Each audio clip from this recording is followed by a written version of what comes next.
আমাদের দেশের বুদ্ধিজীবীর অভাব নাই। আজকে যখন আমাদের আকাশ সীমা রক্ষা করার জন্য উন্নত মানের বিমান কিনা হয়েছে, তারা নানান প্রশ্ন করতেছে সরকারের কাছে, এই বিমান দিয়ে আপনি কার সাথে যুদ্ধ করবেন, এতগুলো টাকা নষ্ট করার কি দরকার ছিল। আমি তাদেরকে উদ্দেশ্য করে বলবো, আপনারা উত্তর কোরিয়ার কিং উনজনের দিকে তাকিয়ে দেখেন, তারা না কে না পরে এই সমস্ত বিমানগুলো জোগাড় করে রাখছে, যন্ত্রপাতি জোগাড় করে রাখছে। সেই জন্য আজকে উত্তর কোরিয়ার কিং উনজন যেটা বলতেছে সেটা সারা বিশ্ব শোনার জন্য বাধ্য হয়ে আছে।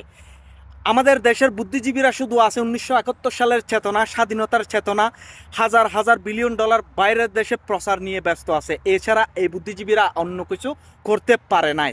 আজকে তারা নানান রকম প্রশ্ন করতেছে, যখন উন্নত মানের বিমানগুলো কিনা হয়েছে তারা মনে করতেছে আবেগ দিয়ে সব কিছু করতে পারবে, চেতনা দিয়ে সব কিছু করতে পারবে, চেতনা দিয়ে তারা মনে হয় দেশ রক্ষা করতে পারবে, এরকম একটা চিন্তাভাবনা তাদের চলে আসছে। সেজন্য এই সমস্ত কথাবার্তাগুলো বলতেছে। এরপরও দর্শক আপনাদের মতামত থাকতে পারে, কমেন্ট বক্সে জানিয়ে যাবেন। ভিডিওটা সর্বোচ্চ শেয়ার করে দিবেন। ধন্যবাদ।